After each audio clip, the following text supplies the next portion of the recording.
Cool. So my name is Clifford Warburton. Some of you will recognize me. I was with you earlier in the year, kind of before coronavirus really hit us. We managed to kind of just squeeze in there for a second. I'm an associate partner at BSG. I lead our multi-skilled delivery practice, which essentially takes in our graduates. I'll be introducing BSG shortly, but I'm going to hand over to the rest of my team just to introduce themselves quickly. Remo, do you want to go? Okay, I'll go next. Morning, everyone. Lovely to have you guys join us for this hour. My name is Remo, and I'm one of the senior consultants at BSG. Also, I'm looking after the GDP program with Cliff. Cool. Zoe? Oh, hi everyone. Good morning. I'm Zoe. I'm from the People Effectiveness team. I will be joining you guys in the background while my colleagues take you guys through the presentation this morning.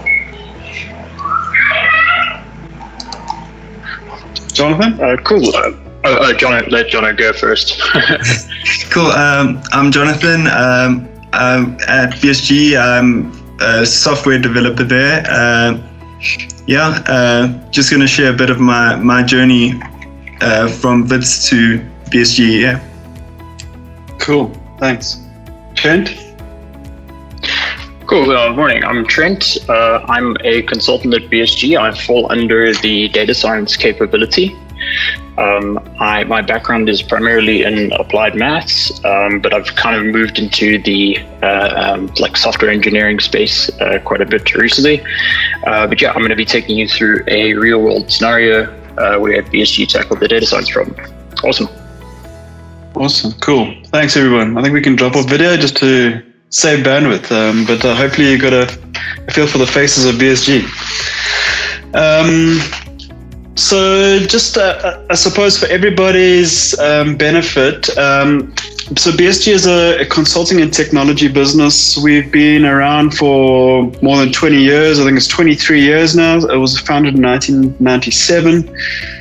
We've evolved over that time. I've been with BSG for the last 5 years. I joined to start part of our strategy practice, and my role has kind of evolved during that time as well. Essentially, we've got a couple of pillars. We've got a technology pillar, which is our kind of software development space. We're working on the Java, Microsoft, data engineering and cloud kind of stacks, if you will. We then have a business consulting domain and a technology consulting domain. Within business consulting, we've got data science. We've also got strategy and customer experience management, analysis and design and delivery management. And in the technology consulting space, we do IT strategy, technology architecture, solution architecture, cloud implementation related work, as well as kind of more technology oriented delivery management. And the area that I lead is called multi-skilled delivery. That is really focused on kind of building careers across these different domains. And I'm going to talk a little bit about the T-shaped individual, but really it's about kind of creating a breadth of experience and a platform for people to develop depth of experience. So that's quite a functional view of BSG. I'm going to take you through a little bit more about kind of what is our purpose and why today. And I hope you kind of get a feel for why we're around. From my side, I'm very kind of proud to be part of the leadership team of a homegrown South African firm. And particularly in these kind of challenging times, it's really, I suppose, powerful to be a South African brand leading some of the change. So yeah, it's a little bit about BSG. Before I get going, any questions for me?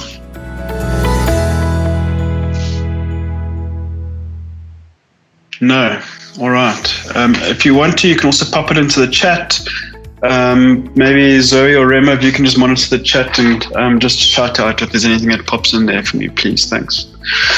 So we've done introductions. I'm going to be just starting with Wine being a great consultant. I'm going to spend about 20 minutes on that. Trent's then going to talk about data science in the real world. I've asked Jonathan to then join just to give some of his views, kind of moving from applied maths into our grad development program from Wits specifically. And so he's going to just share an experience. He can answer any questions, and Remo's just going to explain what our graduate development program looks like and how do you apply. I suppose there's kind of a clear call to action at the end for people to join our grad program, and I'm very kind of proud that we're definitely prioritizing recruitment for next year, while a lot of people are probably a bit more tentative in that space. And I think that's just part of our great positioning and part of the why that we've created. All right. Did anyone manage to watch the YouTube video and the kind of link that I sent out? You can put up your hand if you did. No. Okay. All right. I will then just give a little bit of a synopsis. So I would recommend that you watch this YouTube video. I see Jessica watched it. Thanks, Jessica. This is, I suppose, quite an old but quite a famous video from Simon Sinek, and it's kind of titled Starting With Why. We really like this because it frames what being a purpose-led organization is all about, and it's kind of how do we think through our business model. To really give it a very brief synopsis, Simon Sinek talks about how a lot of organizations understand what they do. So they will be a consulting firm, or they make widgets, or they kind of produce technology components or electric vehicles. But he questions that very few organizations know why they do it. Some organizations know how they do it. The what is always like the practical stuff. It's kind of the things that you do on a day-to-day basis. The how is kind of like, what is your unique value proposition, or the things that set you apart. But the why is really, I kind of frame it as the question of like, what gets you out of bed in the morning? What gives you energy? What makes you want to do what you do? And that's not about making money. Money is a result. Why is essentially purpose, a cause, or a belief. And it's the very reason that organizations exist. When I came to you guys, I think I talked about this briefly in our chat. I just thought that this is even more relevant given kind of the global pandemic around coronavirus, for us to be purpose-led. And really anchoring that kind of why differentiates organizations and allows them to have a laser focus when they need to make decisions and how they need to orientate their business models. And when it comes down to an individual level, it also really anchors you on your own beliefs, and allows you to make smart decisions about how you want to take your career, how you want to navigate your life, and where you want to spend your energy.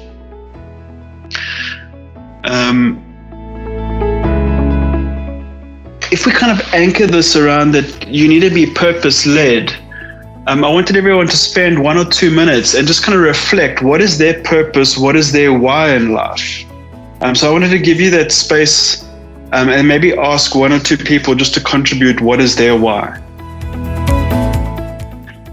Because most of the economic sector has been able to be opened up from a legal. Hi there? Was someone speaking? I think it was radio.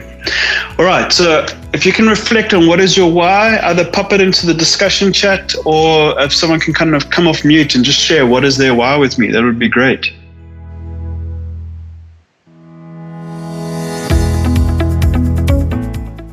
Anyone? What is their purpose?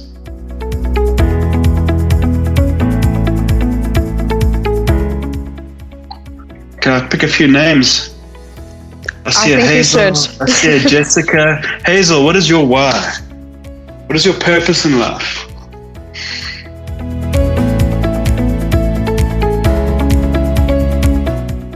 Anyone? No. It's a tough audience here. Ashley, who are the extroverts in your class? To be honest, a lot of them are extroverts. I think it's just because it's online and perhaps they are feeling a bit, worried about that. Selena, can you tell us?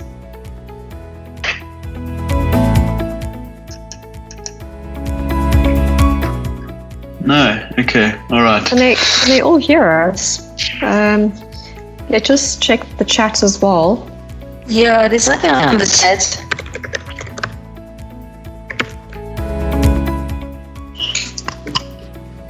Can everyone hear us? No, yes, maybe. Guys, if you can hear us, just say yes in the comments in the chat section. All right. Okay. Okay, Amy, could you tell us what is your purpose? Yeah. Yes. She's leaving. Okay. All right. That could have been a coincidence. Okay, I'm not going to put people on the spot then. Let me talk about my own why. So I really believe that the world needs to become more sustainable. It is faced by a series of constraints, and really the way we're going to create equality for people and kind of lift them out of poverty is through innovation, where we create a kind of sustainable kind of climate impact, but we also lift people out of poverty, requires us to really think about how do we do this, because it's quite easy to kind of increase our carbon footprint, increase our kind of waste byproducts, etc. But because as we give people more access to funding and kind of economic access, we impact the climate in kind of really dramatic ways. And for me, it's about how do we use technology and innovation to give people more access to items, but create a more sustainable future. And my kind of why is finding ways for companies to innovate in a sustainable way and kind of increase access for all South Africans to have kind of more access to financial services and kind of better quality lives. So that's my own kind of personal why in life. That inspires anyone to contribute, then go for it. But otherwise, I'm going to move on. Ashley, what's your purpose in life? Well, from an academic point of view, to be a leading researcher in my chosen field. So basically, if people have a problem that they are battling to solve, I would be the go-to person. But why have you chosen that? Because the feeling of success is something that I really enjoy. And I want to leave a permanent mark in this world. Fantastic. Awesome. I love that. Thank you. Okay, I'm going to move along. So from BSG's perspective, our why is being a proactive force for positive change. I like the two elements of this. The first is that it's a proactive force. We're not going to sit back idly and kind of whatever comes our way is what we're going to accept. We want to be part of the narrative. We want to be an energy in the economy and with our clients. And the second thing is we want to have positive change, especially when we look at kind of our consulting competitors. There are a lot of people that their names have been kind of dragged through the mud on the back of state capture, kind of dodgy deals, etc. We want to be an ethical business that is for the good of South Africa, delivering positive change. And when we think through kind of coronavirus, like I just see us doing some great stuff in this space already. We're helping Discovery kind of deploy COVID-related benefits. We're helping Netcare do reporting and kind of contact tracing around kind of coronavirus cases. We're helping create efficiencies in some of the banks and kind of release ability for them to provide debt relief to their customers. So for me, this is all kind of elements of our positive change. How do we do that? So kind of coming back to the circles, Simon-Sinek circles, we know why we do it. How we do it is by thinking differently. For me, thinking differently has got a couple of elements. The first is that we want to think from a homegrown South African perspective. The second is that we want diverse talent and different points of view, so we've got the best opinions. Thirdly, we want to be collaborative with our clients. And kind of fourth, we want to bring all these different kind of viewpoints together in what I would call a kind of design thinking, disruptive way that doesn't kind of follow all the standard patterns. So this is how we want to bring around that positive change. And then what do we do to create that positive change? There's many things that we do, but just to kind of touch on a couple of them. The first is it really starts with our people. We want to unlock potential and accelerate performance of people. For me, unlocking potential is about giving people opportunities, number one, and then number two, it's what we call the growth mindset. Growth mindset is that every day you kind of wake up and you kind of figure out what you want to learn and how do you want to be better in the world. And then the second part is in accelerating performance, that we are quite demanding, that you need to have, you need to operate at your best, you need to set high quality standards, and that growth trajectory is not a kind of walk on the park, it's something that is fairly aggressive and pushing you. So number one is with our people, that's what we do. The second thing is we've got a set of skills that we're building, and these kind of link through to solutions, but whether it's strategy, execution, analysis, software development, data science, delivery management, these are some of the skills that we kind of coordinate and develop within BSG. And then the third element in terms of what we do is what we call multi-skill delivery. And really that's about bringing different skills and different people together to solve problems. So it's combining all of these elements to help our clients give their customers what they need. And there's some magic in this, and I'm really going to kind of be leaning into this multi-skill delivery further in my presentation, and certainly Trent is going to be commenting on it as well. Any questions on any of that? Selena, thanks for your comment. I like the idea of using maths to make a positive difference. And if I just kind of like take it back to our kind of canvas here, for me, maths kind of links to data science, and we're kind of really saying like, how are we going to use data science and kind of advanced mathematical thinking to drive decisions, whether they be kind of informative versus predictive in businesses to help them kind of innovate. Hazel, I see it's a tough one, but your why is is embedded in a desire to make a contribution to my community. I mean, I think that's fantastic. There's all different kinds of ways to do it. The one thing I really believe in is that contribution to others is not kind of giving some money on the side with kind of no vested interest. One of the ways we try to do that is we invest in leap science and math schools. I think I shared this previously. Because we believe in STEM skills feed our business model. So when we help youth kind of grow in science, technology, engineering, maths, we help our business. It's good for them, it's good for us, it's good for the broader South African economy. So really kind of that community contribution should have a kind of like a triple line bottom benefit at the end of the day to really be sustainable. And I mean, that's kind of how I think through that. So thanks for your contribution. All right. So I'm kind of looking at like what are the skills required as a consultant, and I suppose this also applies to kind of a developer, and you could probably make it fairly more generic as everyone in all of their careers. The way I kind of think through this is that you need critical thinking, you need problem solving, strategic planning, you need to be able to kind of have business analytical skills, financial management, controls. You need to be able to have strong leadership and strong interpersonal and communication skills. You can then add in kind of a plethora of kind of additional functional skills in this, but the reality is that it's not just one skill at the expense of all others. You need to build up this diverse multi-skilled portfolio, and I frame this as being T-shaped, where you build breadth of experience and depth of knowledge. And if I think about the kind of the call to action for you as students, what is important? The important part is that at the top, you've got some breadth of experience, but it's actually going to be fairly narrow right now. You've learned a lot. It's been a tough journey. But what you're going to find is as you exit your honors and kind of move forward in your career, you're going to continue in a learning journey. It's definitely not the end of your learning journey. And the focal point needs to be to build that additional breadth in the skills that you have and to continue to pursue depth and mastery in whatever field you are pursuing.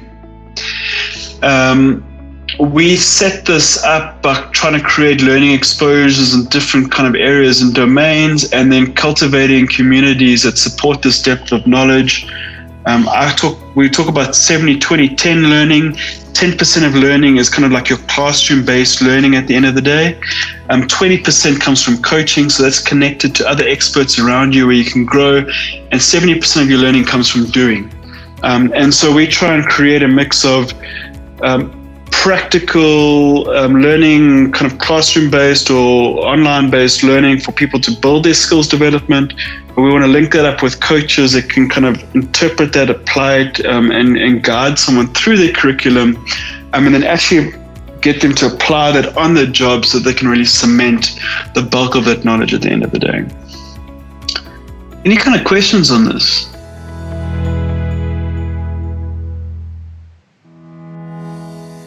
No. I mean, just to give some practical, you might find that breadth of experience there'll be Java, there'll be R, there'll be Python, there'll be cloud, whether it be AWS, then there'll be kind of leadership, there may be banking experience. So there's all sorts of kind of topics that are going to be open to you as you expand your career. And then as you get kind of settled in this, you're going to build out your depth in a couple of those domains. When we look at a relevant career from a consulting perspective, and I think this again applies to most careers, we like to think through what is the type of problem that you're solving. I'll come back to your question shortly, Hazel. I see it now. You get some problems which are tame, and you get other problems which we call wicked problems. For me, a tame problem is what I would call a puzzle. A puzzle can be quite difficult to do. It can take you a lot of time, but essentially there's only kind of one way to solve it. You got to find which pieces fit together, and you build out this picture. The reality is, while that could be quite difficult, the way technology advances is that technology will increasingly be able to solve these tame problems, because an algorithm, a method, a pattern can be developed to solve them for you. Wicked problems are those where there's no obvious answer. And often there's kind of competing priorities and trade-offs that need to be made. And so as a consulting organization, we're always pursuing and kind of trying to tackle those wicked problems where no one has the answer. And there's no kind of predefined knowledge out there. I was having a discussion with a Discovery executive, and she said, we're going into an economy which has got negative 10% growth. We're a healthcare provider that's, a healthcare insurer. We know that that's relevant in the world of coronavirus. People are going to want our services, but we don't know if they're going to be able to afford our services. We don't know how to navigate this new world for ourselves. And we're partnering with them to kind of solve that problem. And it's interesting, do you invest more? Do you invest less? Where do you invest? What are the right things to invest in? No one really knows, because no one has ever been in this post-coronavirus world. And we've got to try things, we've got to test things, we kind of develop models and methods that allow us to deal with volatility and uncertainty. In the software development world, there's a lot of Agile and Scrum. We've adapted that for our business consulting, where we use kind of very iterative type processes with continuous feedback loops. So we can try, we can test, we can fail quickly, we can pivot, we can get to the solutions. So that's kind of how we think through solving these wicked problems. And when we look forward in terms of what is the fourth industrial going to hold, and what is the likelihood of automation, we see that the consulting and business analysis and data science careers really fall into the least likely zone of being automated. And that essentially creates a burden for people to kind of lead the economy, but also be productive and be successful. Any kind of observations on that? Cliff, there's a question from Hazel. She's asking, what's the best way to gain practical experience while in university? I think that's a great question, Hazel, and it's quite a difficult one to answer in this time. So last year I would have said one of the best ways is to get an internship, and I would have said apply to us for an internship. In this kind of post-coronavirus world, especially where your curriculums are slightly more compressed now, getting time for an internship is slightly more difficult. We're reviewing how we would do that. We may do some later in the year, and if you do apply for us, you could indicate that interest, and we can consider it. My feeling though is that it's likely that internship options are going to decrease in the kind of immediate next 6 to 12 months. I think other kind of practical ways are just to diversify some of your experience, like with kind of practitioner-orientated type qualifications. So if you did like an AWS practitioner or foundation course, that goes a long way just to show your proactiveness. From our side, we also just really value people that deliver exceptional results at university. And I don't think you should underestimate the challenge of what is it going to mean to be successful in a kind of distributed learning environment. And that needs to be your number one priority. So there's a whole kind of learning experience just to be successful at university. It doesn't help to kind of put that on the side and try to gain practical experience, but potentially fail subjects, not to do as well as you would like. So I would make your number one priority is just deliver exceptional results at university. That helps you stand out from the crowd, get noticed, and then get kind of work experience thereafter. That would be my kind of recommendation. Question, how does an internship differ from a grad program? I'm going to leave that for the end for Remo, if you don't mind. All right, cool. Does anyone remember the statistic that I discussed last time? Any takers?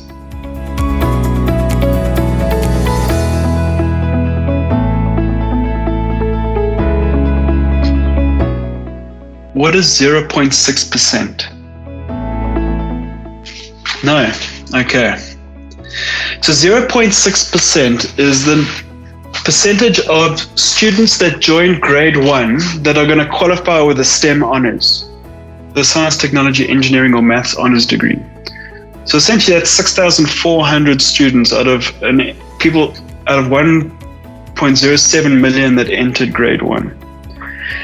And this is a challenging statistic for South Africa in the context of the fourth industrial revolution. But for yourself sitting in a STEM honors class, this is essentially a fantastic opportunity for you to be at the forefront of the fourth industrial revolution, and to be the forefront of the kind of South African economy. And I think you might have had a lot of hardship, difficulties getting to this point. You've got a challenging kind of learning environment at the moment, but you've really got a platform to be really successful from here. And I would urge all of you to kind of think through, what does the purpose look like for your life? How are you going to take advantage of that opportunity and do great things? I don't know if anyone's got any observations on that.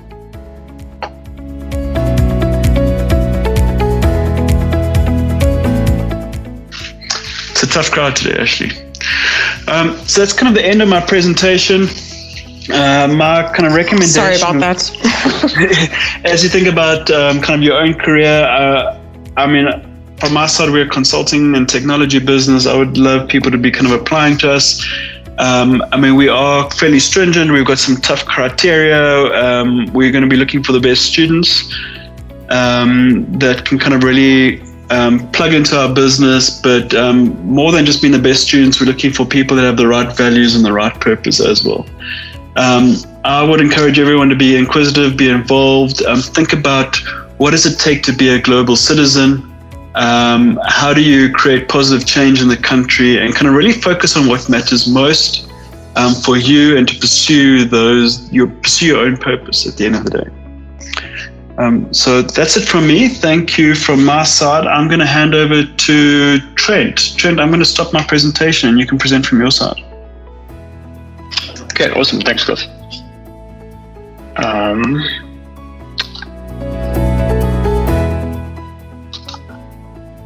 Cliff, would you let me know if you can see my screen?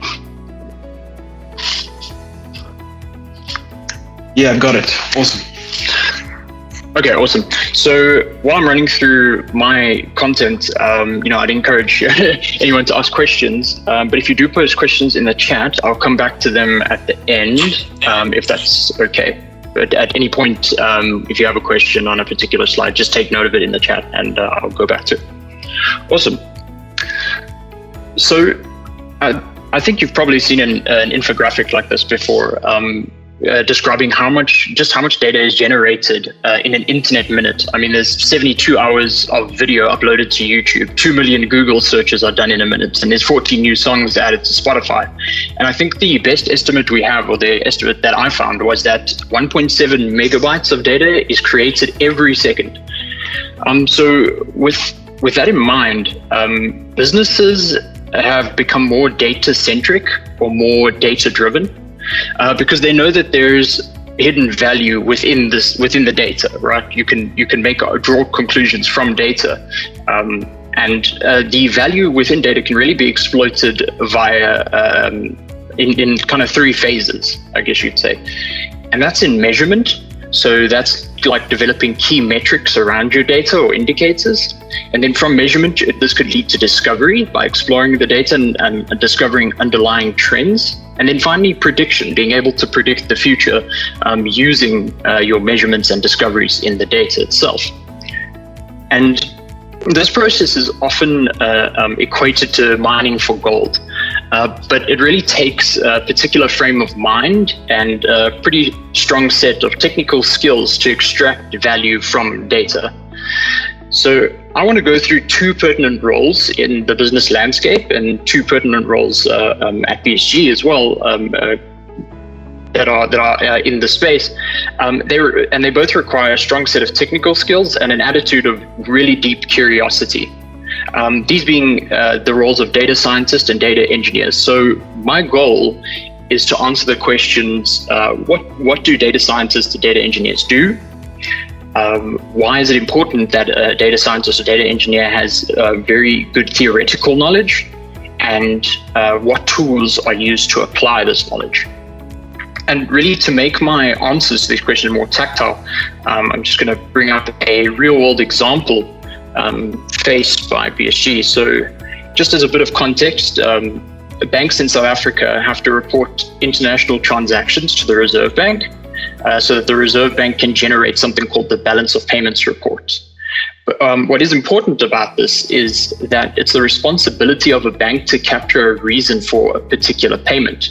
And that's called a balance of payment or BOP category. Before this transaction can be processed, it needs to be categorized, essentially. And the issues, one of the issues that one of BSG's clients in the banking sector faced was that there were sudden spikes in the number of international transactions at certain periods of time. For example, during the Easter period, there would be this huge number of transactions causing a backlog or queue of transactions to form. Then there are also high costs associated with follow-ups to ask clients what their reason for payment was. So you need to get the answer from someone, and so you have to continually follow up with this person, and that becomes costly. Also, there's a human element to the capturing of this data, and sometimes there's inconsistency. I mean, the smallest, like putting a comma in the wrong place, can be problematic in the future, downstream. And so the key question asked was, is it possible for us to predict a reason for a particular transaction before you even ask a client for a category? This could lead to you giving a client a bunch of options, or like the most likely options. They just select the options and you've captured your data. So now that we have a key question, I want to discuss the type of team that would tackle a project that would answer this type of question. So briefly, a product owner, or what you'd imagine as a project manager, is someone who's responsible for defining a team's tasks in order to achieve their goal. So they would really ensure that things from a high level are going in the right direction. Then your business analyst and business intelligence developer is someone who establishes the business requirements and researches the business rules.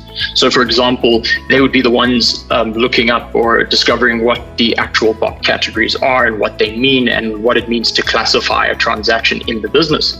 Then there's your data scientist and data engineer, and they're responsible for creating the back end of the solution itself. as well as the data processing and the mathematical modeling in order to answer the overarching question. So these roles aren't really set in stone, and nor are they mutually exclusive. That's important because every member should have a bit of like some small set of knowledge in everyone else's domain. And this really speaks to what Cliff mentioned earlier about being T-shaped. You should have a bit of knowledge around the business problem or around like a bit of knowledge around the business analysis and the business rules. And this is important because you're going to be working collaboratively with this team, and you need to be able to communicate with each other effectively. Also, one person may be playing more than one of these roles. And so, it's important for you, it could be important for you to have depth of knowledge in two places instead of one. But really, my bottom line is that data science is a team sport, and you really need each of these roles in order for a project to be a success. What I want to dive deeper into are the roles of data scientist and data engineer. And the way I think about it is a data scientist or a data engineer is somewhere in between a software engineer and pure mathematician.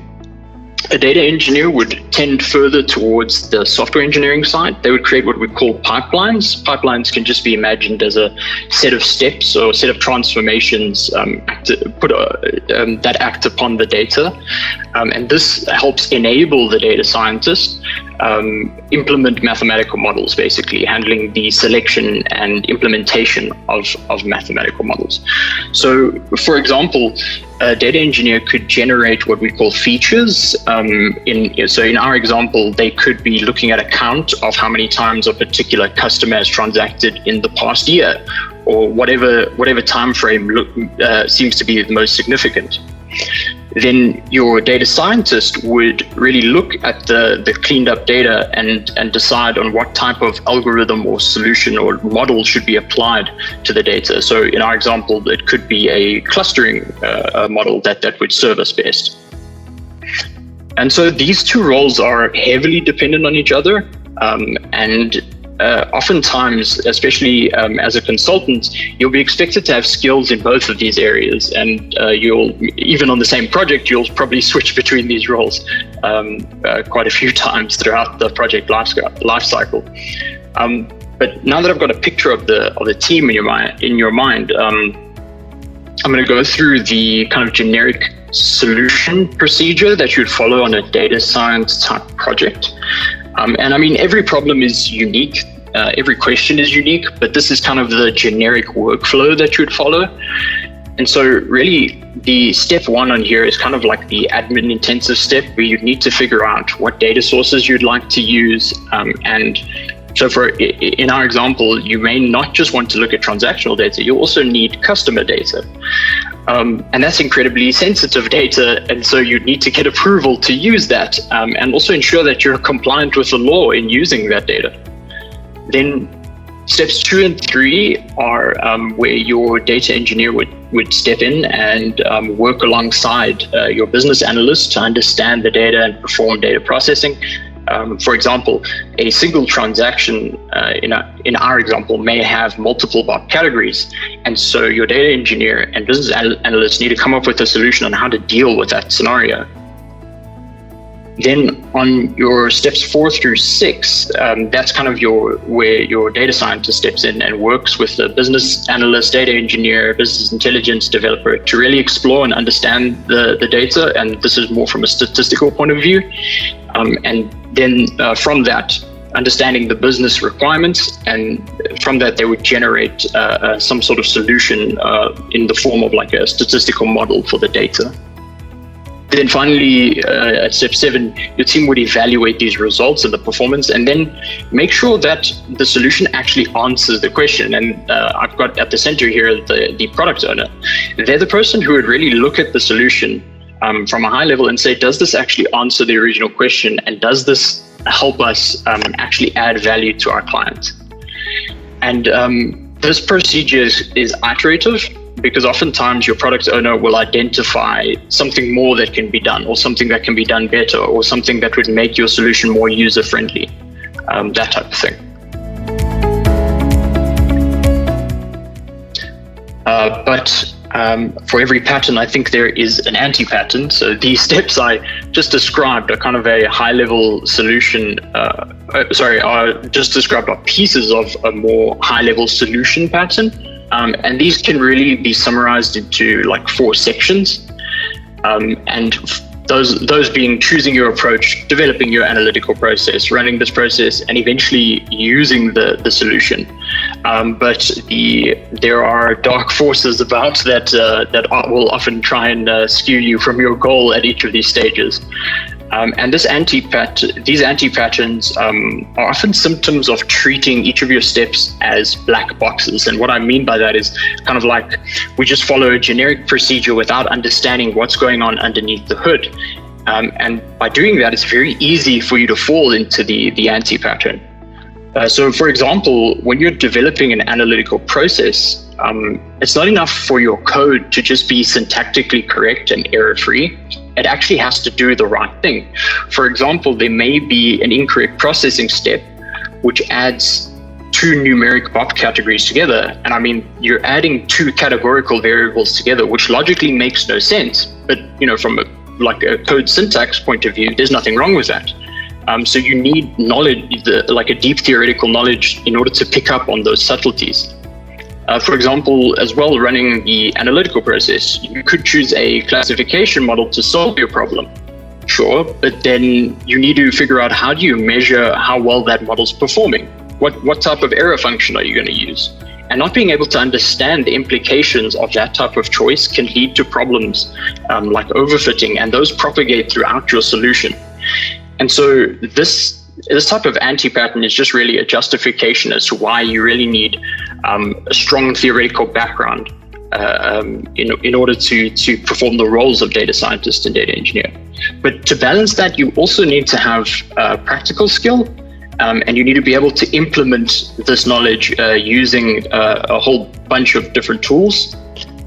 And this is actually one of the coolest parts of the job. You get to use modern tech to help solve your problems. So for example, up here I've got Python, which is a very popular programming language. You can use that for like scripting or like app-based programming.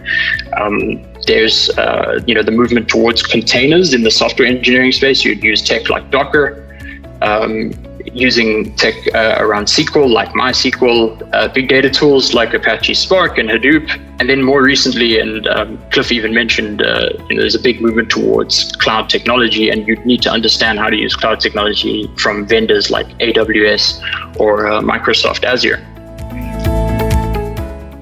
So in a nutshell, really, data scientists and data engineers process and model data to produce useful insights. They use modern and in-demand technology to solve these problems. And finally, they use deep theoretical knowledge to support a project. So that is basically what I want to say. I'm just going to switch over to the chat quickly just to see if there are any questions. And if there are any questions now, feel free to ask.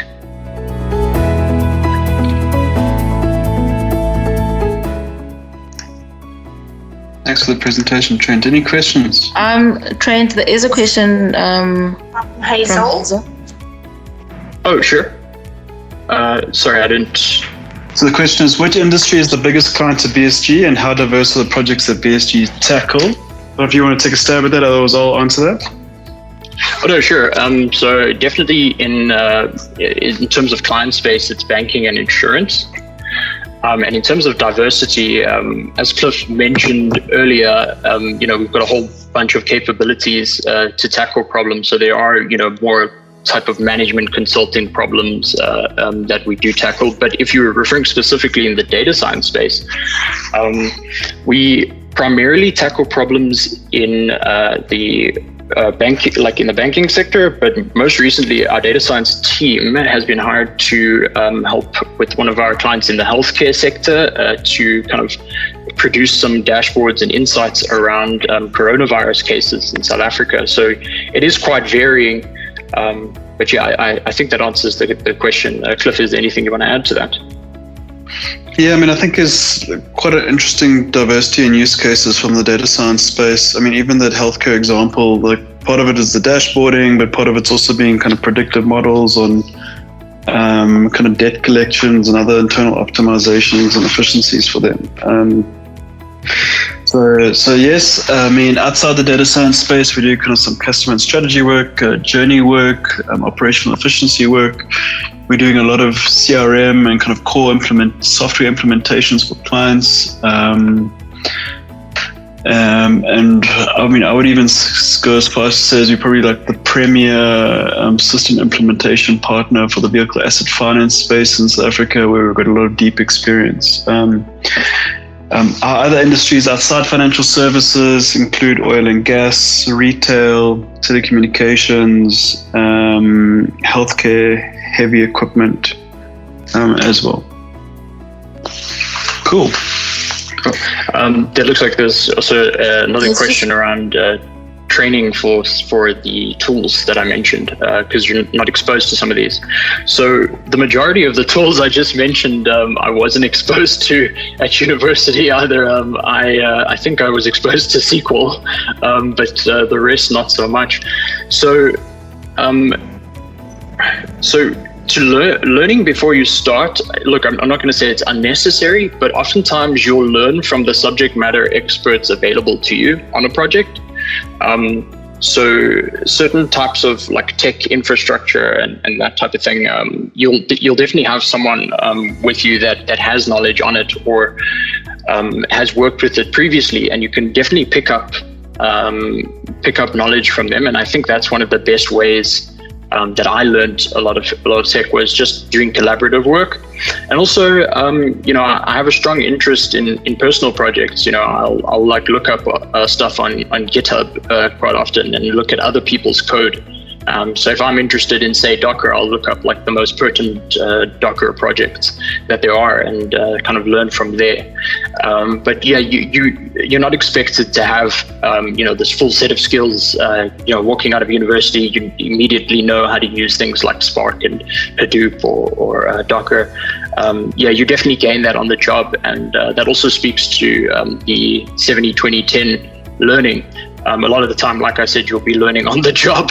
But yeah, I hope that answers that question. There's another question over here around, with an honors degree in computational applied maths, can you still do what data scientists or data engineers do? Are there additional requirements? So definitely. So you definitely have the set of skills to prime you for those roles. I don't think anyone walks out of university with, like I said, every single skill that a data scientist and data engineer requires, but you have a great basis to start off from. For example, if you need to learn a certain algorithm or statistical technique, I don't think you'll have a lot of fear in approaching that material. To start off your career, you're at a great start with that type of degree. The rest kind of comes to you as you progress. You're not going to stop learning. That's for sure. Can I suggest you answer the question, what type of models usually appear in your problem solving, and what would pre-exposure to various classification models be an advantage in applying for a graduate development program? And then I'm going to move on and try and address some of the other questions at the end. Okay, cool. Okay. With respect to that question, look, in the business world, the simpler the better. And a lot of the time, actually, you deal with either classification or regression models.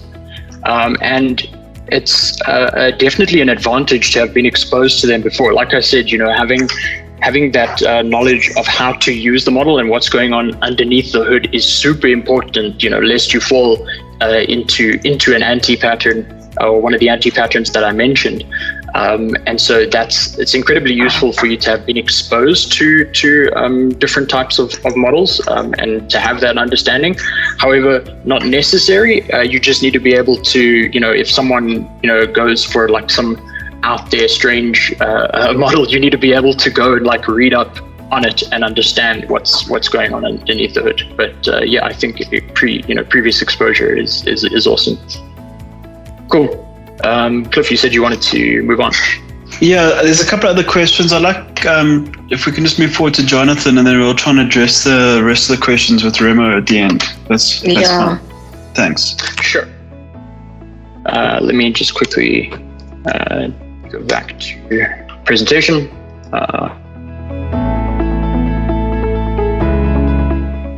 Awesome, Jonathan. Cool. Yeah. So from my side, I just give you a bit of an idea of where I came from and my journey into BSG. So I graduated from Wits with a master's degree in computational and applied mathematics. In my undergrad, I did computer science and applied maths, and my honors was in applied maths, obviously. So yes, my why is focused around continuously growing and developing my skills. I think this stems from how I was brought up. I was raised by two parents as teachers, so I've always loved learning. I think it's just been a thing that I've grown up enjoying doing. I always want to learn new things, and I think BSG has been a great environment for that. I always like to challenge myself, so new work and new things and learning new things, I think leads to what I want to do with my life. Cool. So when I graduated from Wits, I did an internship at BSG, and I loved the work I was doing there and the people and the environment. And I thought it was an amazing company, and I would be lucky to join. So I applied for the graduate development program as well, and I was lucky enough to be accepted for that, and completed that last year. So my time at BSG, I've been involved in 3 different projects. And it's been in a variety of different environments. So one was sort of dealing with HR data, and it was around that. And one was in insurance, and the one I'm currently on is focused around healthcare. So I think I've gotten exposure to a lot of different industries, and I think it has been very valuable to see, and I've learned so much while being on all these different projects. So I think the main reason and the why I wanted to join BSG, I think, has to be around the culture. I think it's really something you have to experience, but if I can just give an idea, when I was doing my internship, I was really surprised to see how happy everyone at BSG was, and everyone was always smiling and friendly, and everyone was quick to come up and greet you, and everyone remembered my name, and I'd been there for like a few days. I was really impressed with this environment. It was something that, because I did a couple of other internships, and I hadn't experienced anything like that. It was just an amazing place to be, and I thought by the end of the internship it wouldn't have been like that, but that sort of environment continued throughout the internship, and for the year and a bit time I've been at BSG, it hasn't changed. So it's a place where you really feel like you're a part of. It's just such a welcoming environment. And then also on the projects, I mean, there has been challenging times, but as Trent said, there's always people you can turn to, and you never without support. And I think that's the main thing, and it's helped me grow as a person. So I think BSG is a great place for a career, and I hope you all will consider joining.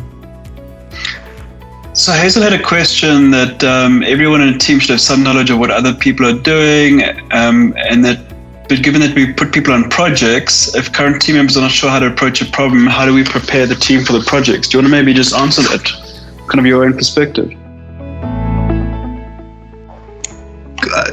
Cool.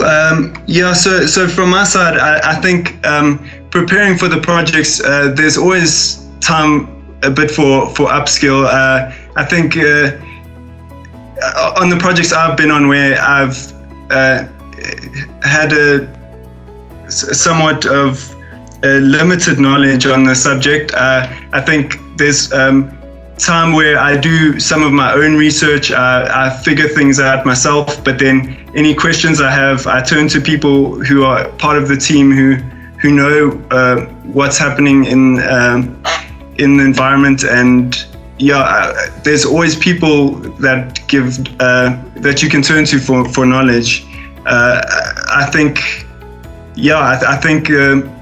there's never times where I felt that I couldn't do anything because I've always had the support of the people higher up if I have any questions. And I think from varsity and what we gain from our degree is figuring things out and learning how to learn. So I think doing your own research and upskilling on your own is also a valuable skill that I've gained. Excellent, thanks. Right, Rema, can we hand over to you for the last call to action? Yes. Do I need to project, or Jonathan? Can you move to the slide 21? 27. Sorry.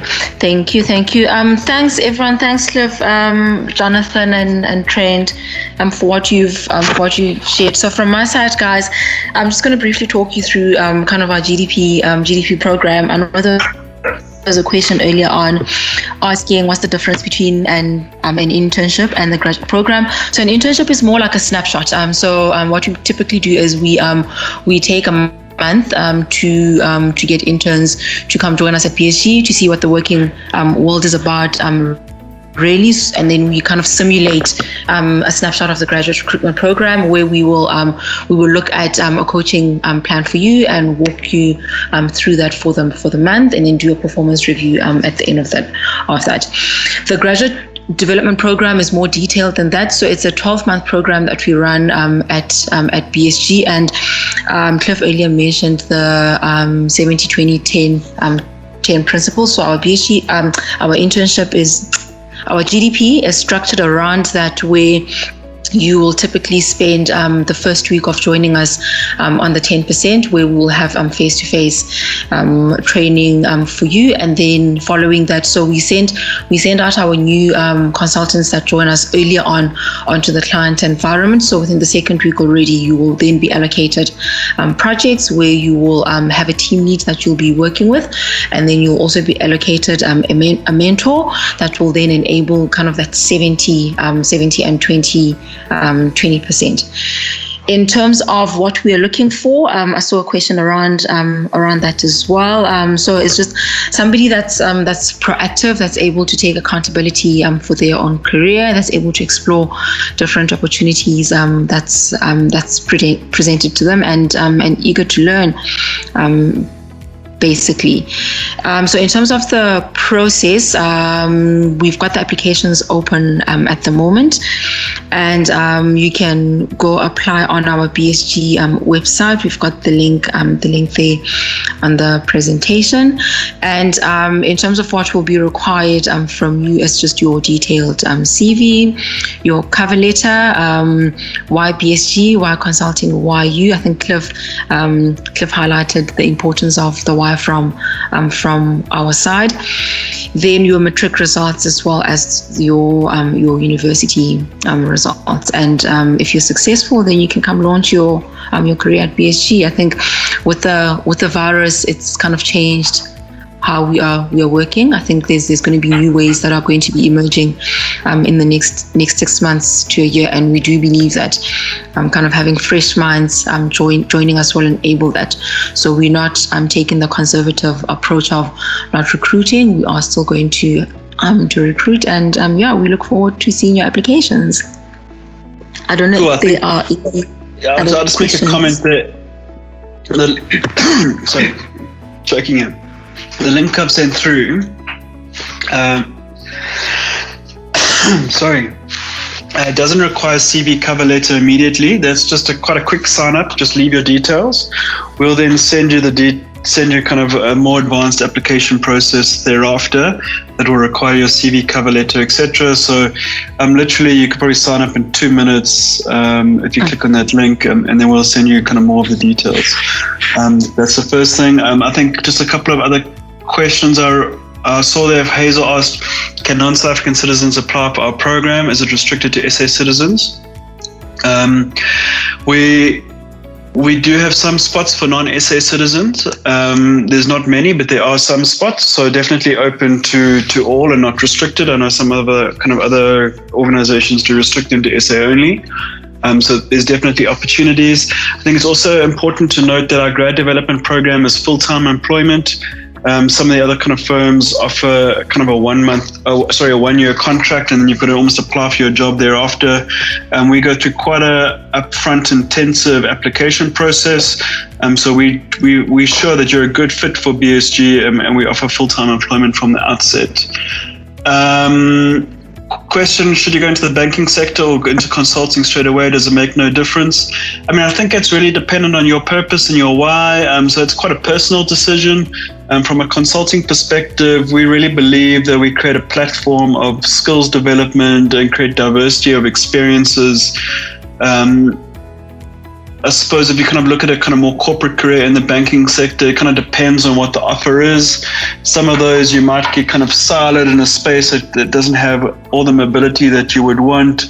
So I think our value proposition is that you'll have a career with high levels of mobility. So I would recommend consulting, but I'm biased. I'm in consulting and we want the best students. So I suppose you've got to take that with a pinch of salt. But I do think we have a good value proposition. And then I saw a question that, do we consider online certificates for data science platforms like Coursera, edX, etc.? Our graduate development program has some in-house learning. It has some coaching with other individuals, and then we do leverage what we call MOOCs, massive online open courses. So it'll use Coursera, edX, etc. as well. So it's kind of a composite of all of those, as well as certain kind of additional formalized training with training partners. Cool. Any questions for us, everybody?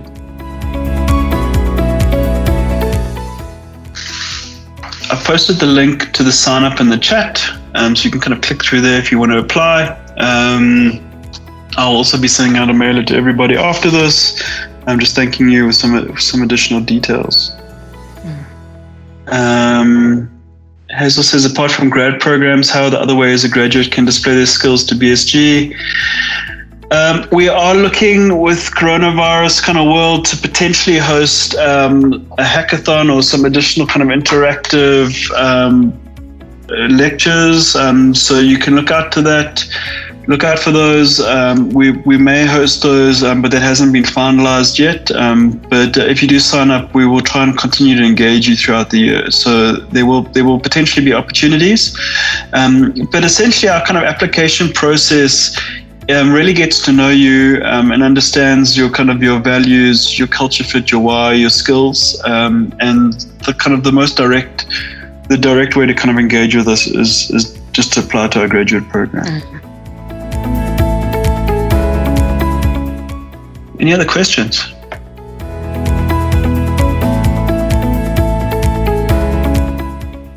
Excellent. I hope everyone enjoyed this. I'd like to thank my team. I thought you did a great presentation. So thanks for making time in your day for this. Ashley, thank you very much for the opportunity to engage with classes. Thank you guys. Thank you so much to the whole BSG team for being here and to interact with our students. We really, really appreciate it. Thank you.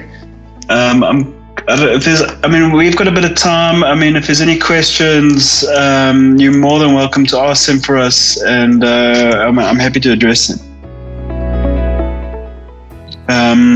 I've also just put something in the meeting chat there. You can just like the yes, no, or maybe if you enjoyed the presentation as well, please.